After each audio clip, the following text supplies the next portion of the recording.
This year, for our annual neighborhood camping trip, we headed out to Angel Island, an incredibly beautiful and wild island in the San Francisco Bay, just off Tiburon.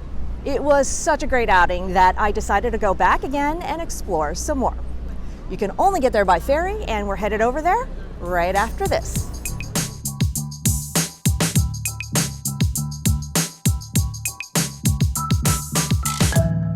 There's only one company with service to Angel Island from San Francisco, and it's the Blue and Gold Fleet.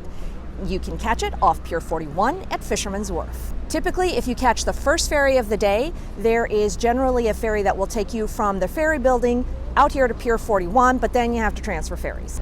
The times are limited, so check the link below for the ferry schedule and to buy your tickets in advance so you're not stuck waiting in the long line when you get here to the terminal ticket window. I got mine. So let's hop on.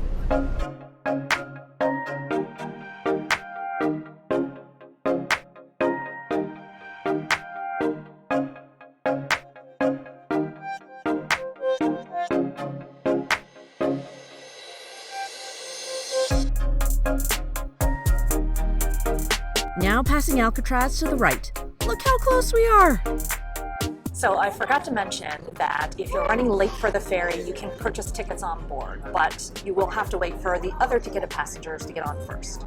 Like most of the national parks in San Francisco, Angel Island once used to be a military base. In 1910, the government also built an immigration station on the island, and it essentially became the Ellis Island of the West. It's got kind of an ugly history, but we'll get into that in a bit. The base was shut down in 1940, and in 62, the Army turned the entire island over to the Park Services, where we can now go and enjoy.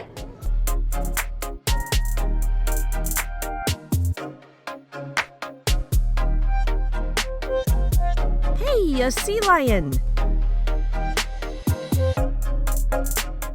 And the rest sunning on the docks.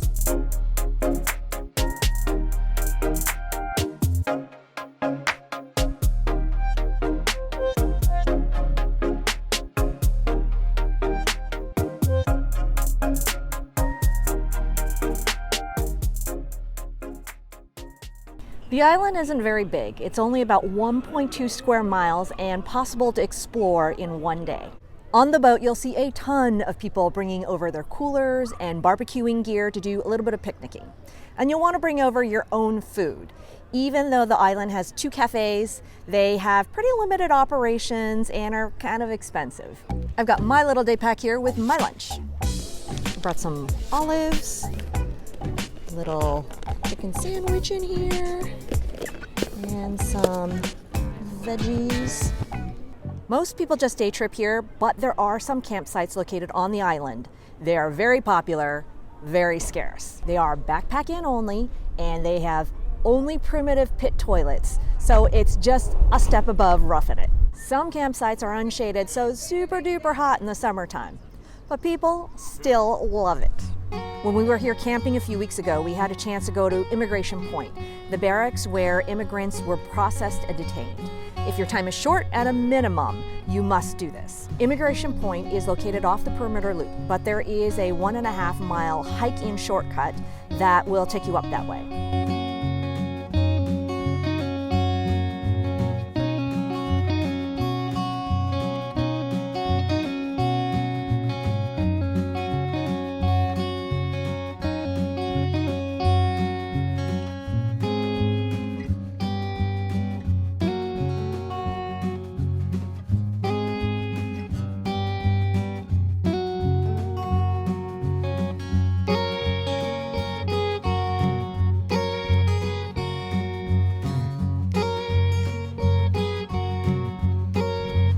Actually some homes here where people are living on this island. Imagine that.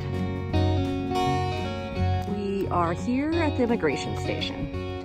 We'll talk a little bit more about the history after, but you'll see it with this gate over here, and you're just going to go down into the compound down there. Let's go! In 1910, this immigration station was built to house non-European detainees, mostly Chinese. The buildings have been restored for visitors. There's a small museum inside that you could take your time walking through. There is a small admission fee, Or if you want, guided tours leave at 11, 12:30, and 1:45, and they're nominally a little bit more. California's gold rush drew many immigrants, especially Chinese, seeking job opportunities. In 1882, over economic and racial fears, Congress passed the Chinese Exclusion Act to stop the inflow of Chinese immigration. New immigrants were detained here indefinitely until they could be deported back to China. They were incarcerated into holding areas like this that were essentially jails. Often the detainees would carve poems into the walls. They've been painted over now, but you can still see the outlines of them.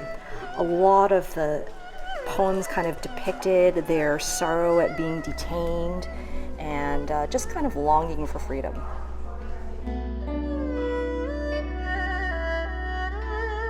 The staff that worked here got rooms with beds.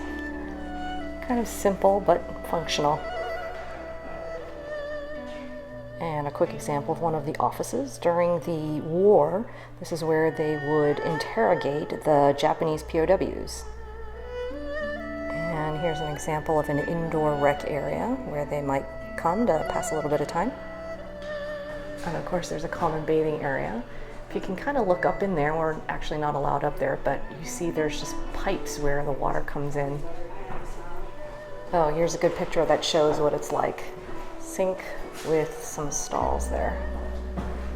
While the Chinese comprise the majority of the immigrants, there were immigrants from other countries as well, and they were not segregated, so there would be a common bunk area like this. These bunks where detainees spent most of their time were tiny and super uncomfortable, not up to modern standards. Once in a while, the detainees were allowed out into a rec area, and this small little thing here is the one for the Chinese. There are tens of thousands of poems on these walls. They are all cries of suffering and sadness. The day I am rid of this prison and become successful, I must remember that this chapter once existed.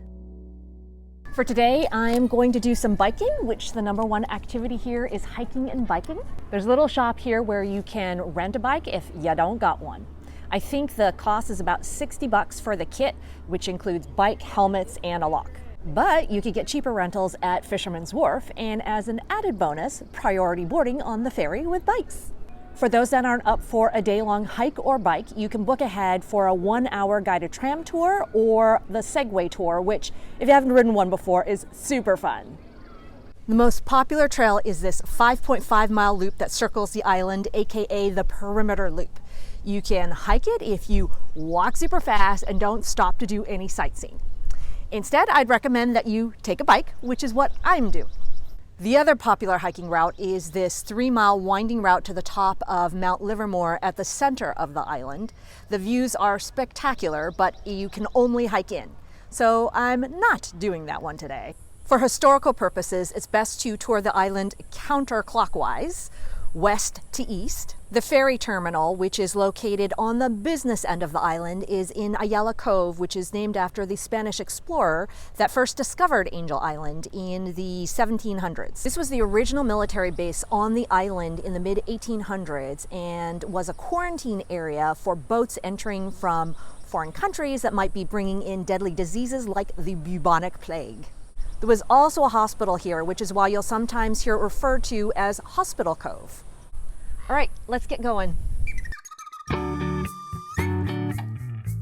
Our first stopping point is Fort Reynolds, also known as the West Garrison. This was the Army base after it moved from Ayala Cove, and it was used mainly as an artillery battery.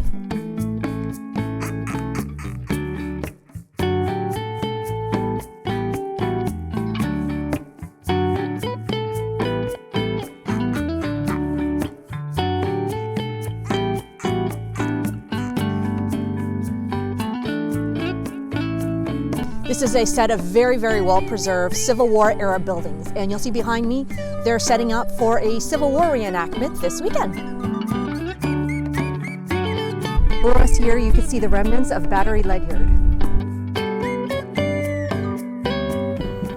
Okay, here's the full panorama.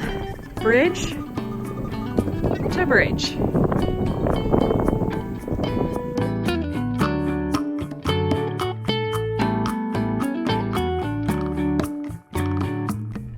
This This here is a rock crusher that in the 30s the Army used to crush rocks to make all this asphalt for the roads. And look at that. Across from the view of the Golden Gate Bridge. Life was rough back then. Oh my God, I'm getting a good workout here.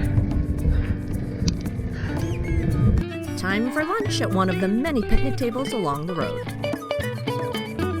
And a peaceful moment to just enjoy. Then it's time to hit the road again. Between Fort Reynolds and Fort McDowell is the Nike missile site, which was built after Fort McDowell was decommissioned in the 1940s. At that time, the arms race was heating up against the USSR, and the US felt that they had to install some additional missiles in response. There are no more missiles here, just the launch pad and some old buildings, and you can't go in. But the perimeter loop will take you close enough that you can kind of take a gander through the gates here.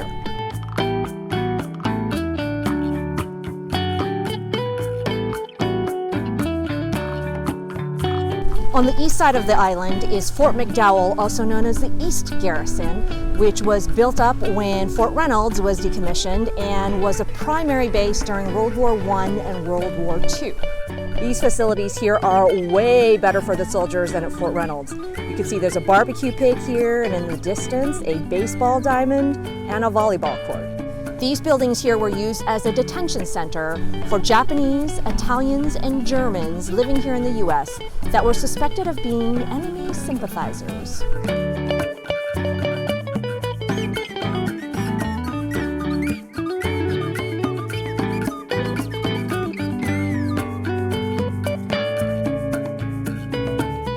Passing Immigration Point here, next stop Ayala Cove.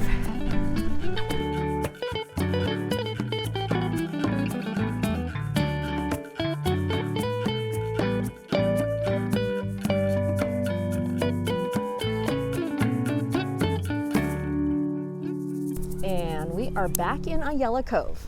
That was a great ride. On the weekends, if you make it back to Ayala Cove by 4, the cantina has cold drinks and a live band, and it's a great way to cap off an excellent adventure. Well, looks like I'm out of luck today, so I'm gonna have to do my drinking on the ferry.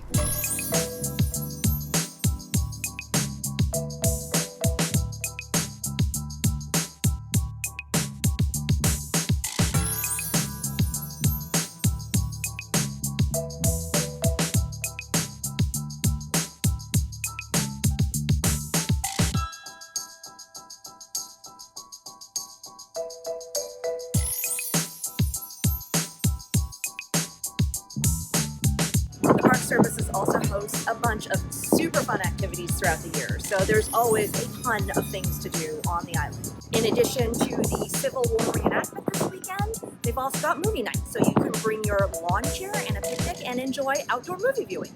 In winter, they light the top of Mount Livermore for the holidays. I for sure will be hitting up some of them activities. I'm so glad to have found this little gem. Okay, we're here at the dock. I'm gonna sign off. Thanks so much for joining me today on this epic adventure, and until